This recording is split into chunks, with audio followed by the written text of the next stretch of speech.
প্রণত ক্লেশনাশায় গোবিন্দায় নমো নমঃ। ওম কৃষ্ণায় বাসুদেবায় হরয়ে পরমাত্মনে প্রণত ক্লেশনাশায় গোবিন্দায় নমো নমঃ। ওম কৃষ্ণায় বাসুদেবায় হরয়ে পরমাত্মনে প্রণত ক্লেশনাশায় গোবিন্দায় নমো নমঃ। শুধু ভক্তগণ, আজকের এই শুভ রজনীতে আমরা গাইব সেই মহান এক লীলা কথা, যিনি জন্মেছিলেন কারাগারে, কিন্তু তার রাজ্য হলো ভালোবাসার, যার জন্মরাত্রি আজও জাগিয়ে তোলে ব্রজের ধূলিকণা থেকে ভক্তের বুক। আজকের এই গান গান নয়, আজকের এই গল্প গল্প নয়, কীর্তন নয়, এক প্রেমের প্রতিধ্বনি। আজ আমরা শুনবো কৃষ্ণ নামের সেই লীলা ভরা এক আকাশের কাহিনী। সবাই শুনবো, সবাই ভক্তি করে গাইব নীল আকাশের বাঁশিওয়ালা। বাঁশিওয়ালা, বাঁশিওয়ালা আমরা কেন বলি? কৃষ্ণকে আমরা বাঁশিওয়ালা বলি, জানো কি এটা কেন বলা হয় কৃষ্ণকে বাঁশিওয়ালা? জানো?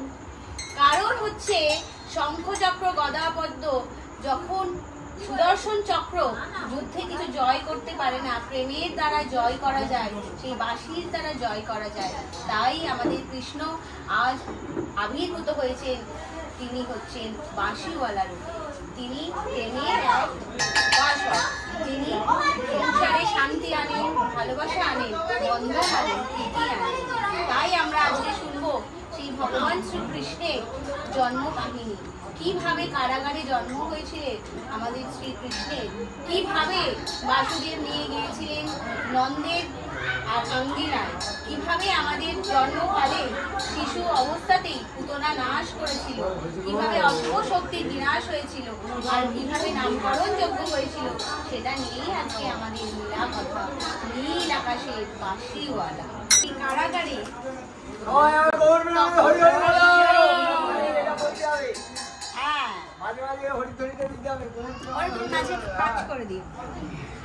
কারাগারে দেবকী আর বাসুদেব আছেন, ইনি হবেন কংসের বিনাশ কর্তা। সেই সময় দেবকী বলছে কারাগারে প্রচন্ড অসহায় বোধ করছে, যতই হোক মাতা তো। তিনি বলছেন, প্রভু এই অন্ধকারের কারাগারে আমি কোলে পিঠে করে বসে আছি, আমার সন্তান গর্ভে নড়ে উঠছে, কিন্তু আমি জানি কংস তাকে বাঁচতে দেবে না, দেবে না বাঁচতে, তাকে কংস ধ্বংস করে দেবে আজ রাতে। আমি খুব অসহায় বোধ করছি প্রভু, আমি কি করবো? আমি মা হয়ে খুব অসহায় বোধ করছি। বাসুদেব বললেন, দেবকী ভয় করো না, এই সন্তান আর কেউ নয়, তিনি বিশ্ব রক্ষার প্রতীক, এর জন্ম নয়। সবাই ভক্তি করে হরি হরি বলো, হরি হরি হরি হরি। আজ এই অন্ধকারের কারাগারে আলোক এসেছে, নন্দের বাড়িতে বৃষ্টি নেমেছে। কারণ আমরা জানি ভগবান শ্রীকৃষ্ণ কারাগারে জন্মগ্রহণ করলে, দেবকী প্রসব করলেও তোমার দশদার কাছে এবং নন্দের বাড়িতে বেরিয়ে উঠবেন শ্রীকৃষ্ণ।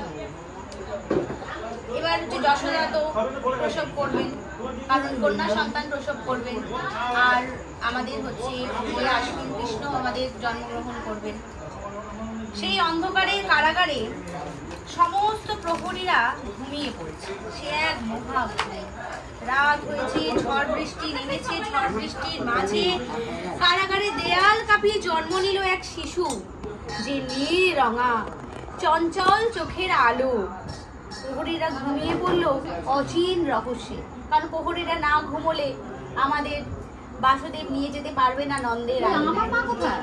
নন্দের আঙিনায় হচ্ছে নিয়ে যাওয়ার জন্য সবাই ঘুমিয়ে পড়লেন।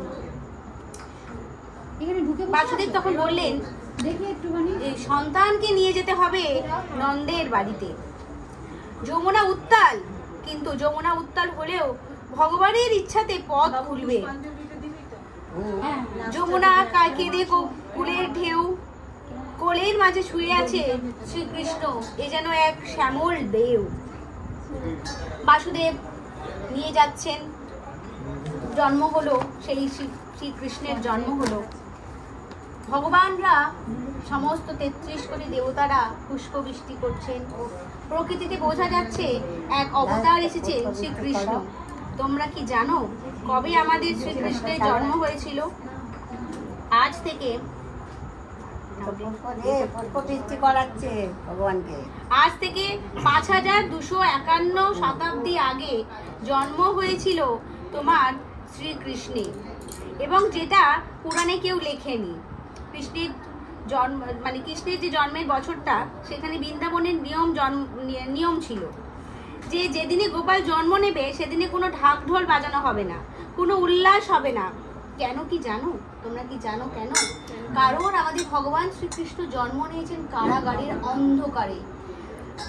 স্বয়ং ভগবান যেখানে কারাগারে, সেখানে মানুষে তারা কি করে উৎসব করতে পারে? জানি বৃন্দাবনে আসবে, বৃন্দাবনে তার লীলা কথা ছড়িয়ে পড়বে, কিন্তু তার সত্ত্বেও সেখানে ঢাক ঢোল পাটেনি, কোনো উল্লাস হলো না। শিশু প্রথম যে শ্বাস নিল তার মধ্যে একটা শান্তি এলো, উল্লাসে কোলাহল হলো, কিন্তু বৃন্দাবনে কোনো কোলাহল হলো না। আকাশে পূর্ণিমা হয়েছে, কিন্তু পূর্ণিমায় কোনো আলো নেই। সেই সময় বৃন্দাবনে সবাই গাইছেন, সবাই মিলে আমরা গাইব। এসেছে ব্রজের বাঁকা, এসেছে ব্রজের বাঁকা কালো সখা, এসেছে ব্রজের বাঁকা কালো সখা দেখবি আয়, এসেছে ব্রজের বাঁকা কালো সখা। সবাই মিলে এসেছে ব্রজের বাঁকা কালো সখা দেখবি আয়, আমাদের জানার এসেছে ব্রজের বাঁকা কালো সখা দেখবি আয়, আমাদের সোনার নদিয়ায়, আমাদের সোনার নদিয়ায় এসেছে ব্রজের বাঁকা কালো সখা দেখবি আয়, আমাদের সোনার নদিয়ায়।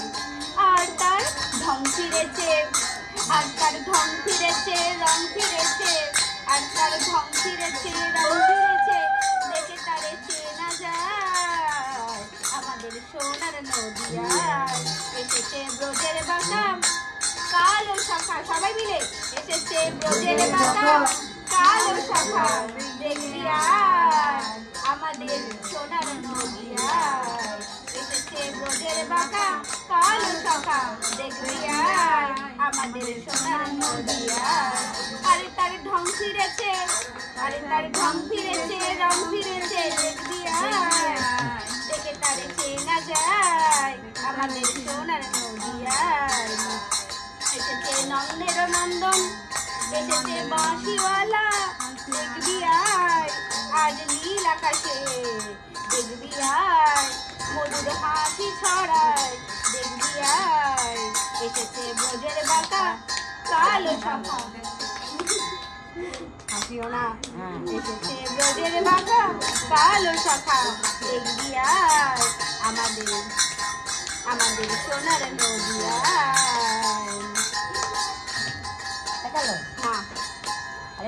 এবার যাচ্ছে বাসুদেব,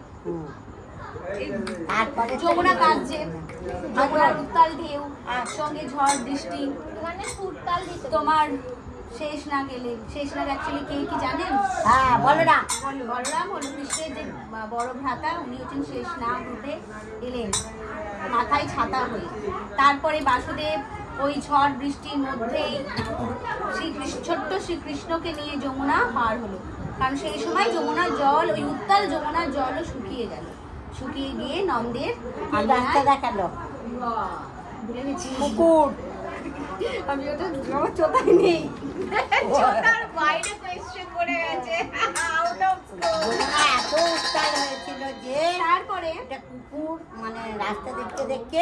এবার হচ্ছে আমাদের ও তারটা কেটে যাবে, এখন তাড়াতাড়ি করো একটা গান। আমাদের নন্দের আঙিনায় শ্রীকৃষ্ণ চলে গেল, বাসুদেব ফিরে এলো। সমস্ত পুকুরিরা বুঝতেই পারলো না যে আমরা এরকম ভাবে ঘুমিয়ে কি করে গেলাম। মানে প্রহরীরা বলছে যে এটা কি করে আমরা এত ঘুমিয়ে পড়লাম। এক প্রহরী আর এক প্রহরীকে বলছে যে এটা কি অনেক রাত হলো, গভীর রাত, না জেগে আছি, কারণ কংস তাদেরকে দিয়েছে, কাজ দিয়েছে, সেই কাজটা তাদের পালন করতে হবে। তো ওরা বললো ঠিক আছে সবাই ঘুমিয়ে গেছে, কিন্তু কেউ নিজেদের মধ্যে কথাবার্তা হচ্ছে, কেউ কাউকে বলছে না। কারণ ভগবান তার তো লীলা ছড়িয়ে দিয়েছে। কারণ না ঘুমোলে তো বুঝতেই পারতো না যে ওখানে কন্যা সন্তানের জন্ম হয়নি। কংস সে কি দেখলো? কংস সে দেখলো একটা কন্যা সন্তানের জন্ম। আজকে মাটিতে ফেলতে গেল, সে উঠে বলল কি তোমার এ বোধি বেজে গোকুলে বাড়িছে সে। তাহলে কি শ্রীকৃষ্ণর যখন এত ক্ষমতা, সে কি পারতো না ওই দিনেই কংসকে ধ্বংস করতে? পারতো তো। শিশুরূপে যদি পুতনাকে ধ্বংস করতে পারে, শিশুরূপে যখন এত অশুভ শক্তিকে ধ্বংস করতে পারে, তাহলে কংসকে কেন ধ্বংস করবে না? যোগমায়া না কি আদ্যা শক্তি মহামায়া, মানে মা দুর্গা এসে বলে গেল যে তোমার এ বোধি বেজে গোকুলে বাড়িছে সে। ওই দিন রাতেই কিন্তু শ্রীকৃষ্ণ পারতেন ধ্বংস করতে কংসকে, কেন করলো না জানো কি? কারণ আমাদের কর্মফল সেটা আমাদের ভোগ করতেই হবে। কারণ ভগবান শ্রীকৃষ্ণ আমাদের নয় যে আমরা যে বলি সমস্ত পুণ্য দিচ্ছে ভগবান শ্রীকৃষ্ণ, উনি আমাদের পথ দেখান। কর্ম আমরা করব। গীতায় বলেছে, মানে গীতা যেটা ভগবান শ্রীকৃষ্ণ আমাদের অর্জুনকে উপদেশ দিয়েছিল, সেই উপদেশে লেখা আছে মানে ভগবান আমাদেরকে কন্ট্রোল করে না, ভগবান আমাদের পথ দেখায়। কন্ট্রোল আমার নিজের মনের মধ্যে, আমাদের মনের মধ্যে শয়তানও থাকে, ভগবানও থাকে। সেই ভগবান হচ্ছে আমাদেরকে পথ দেখায়, কিন্তু আমরা কি করি? আমরা সবসময় শর্টকাট খুঁজি।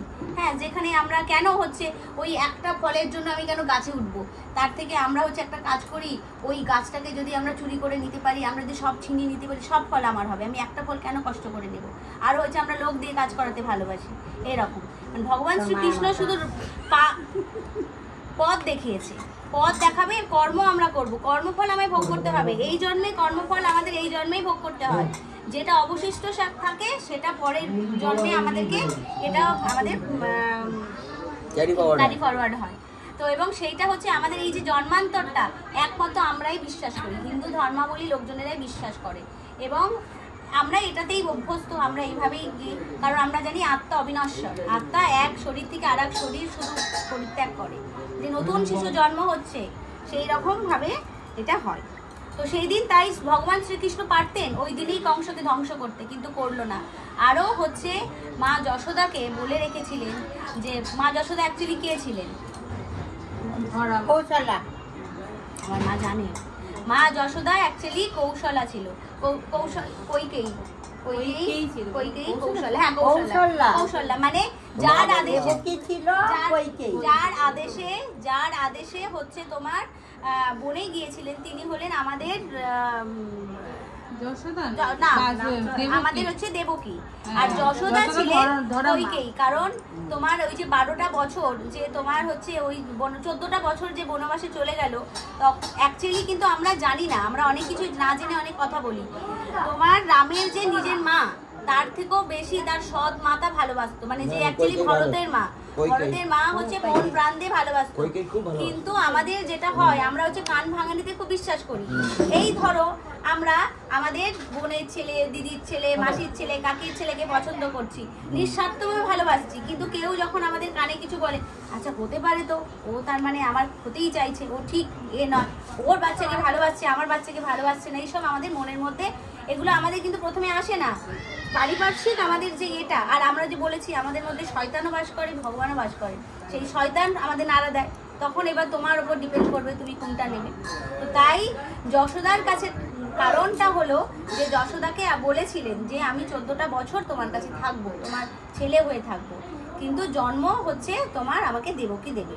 আর এখানে একটা ছোট্ট করে বলে রাখি, যশোদা মা যখন হচ্ছে কৃষ্ণ চলে আসছে তোমার ইয়েতে বৃন্দাবনে, তখন আর কি খুব দুঃখ হচ্ছে মা যশোদার, যে এবার থেকে তো আর কেউ যশোদা নন্দন বলবে না, এবারে সবাই বলবে হচ্ছে দেবকী নন্দন। বলছে মাতা আপনি ভুল করছেন, জীবনে প্রথমবার আমার মাতাই বলবে এসো যশোদা নন্দন। এইটা হলো আমরা অনেকেই জানি না, কারণ দেবকীর কাছে তো সে জন্ম নিল কি, মানুষ তো যশোদা করেছে। তাহলে আমি যদি যাই তোমার কাছে, তাহলে কি বলবে যে আমি আমার অঞ্জলি মান্নার মেয়ে, আমাকে বলে পরেশ মান্নার মেয়ে। এবার যদি আমি অন্য কারোর কাছে থাকতাম, তাহলে তার কথা বলবে যে এটা ওর অমুকের মেয়ে, যদি অন্য কারোর কাছে পালিত হতাম। তো সেরকমই তো তাই হচ্ছে দেবকী প্রথম কিন্তু শ্রীকৃষ্ণকে বলেছিলেন যে এসো যশোদা নন্দন। তাই আমরা হচ্ছে যেমন দেবকী নন্দনও জানি, যশোদা নন্দন হিসাবেও আমাদের জানতে হবে। এবার এইখানে হচ্ছে চলে এসেছে শিশুকৃষ্ণ, তোমার নন্দের আঙিনায় চলে এসেছে, সেখানে তো প্রচণ্ড উৎসব হচ্ছে, কারণ বৃন্দাবনবাসী জানলেও এখানে তো ভগবান শ্রীকৃষ্ণ এসেছেন, আলাদাই মনের মধ্যে প্রশস্তি, শান্তি, বাণী, ভগবান পুষ্পবৃষ্টি করছে। সেই সময় কি বলছে, গোকুল এখন আনন্দময়, নন্দ যশোদার ঘরে আলোর ঢল, গোপীরা ফুলে ফুলে সাজায় কৃষ্ণের শয্যা। কিন্তু অন্য তো কংস চুপ করে বসে নেই, কারণ কংস বুঝলো এ তো বলে দিয়েছে তোমারে মারিবে যে বধিবে যে গোকুলে বাড়িছে, তাহলে আমাকে খোঁজ নিতে হবে কোথায় আমার একজন বালক জন্ম নিয়েছেন ওই তিথিতে, কারণ আমাদের বলে দিয়েছে যে অষ্টম গর্ভে অষ্টম প্রহরে তোমার হচ্ছে কৃষ্ণের জন্ম নেবে। তাহলে ওই সময়ের মধ্যে কোন বালক আছে এবং কোথায় আছে যেখানে আমি তাকে ধ্বংস করতে পারবো। তাই কংস কি বলল, যে বলছে যে সে জন্মেছে কৃষ্ণ, এই শিশুই আমার মৃত্যু।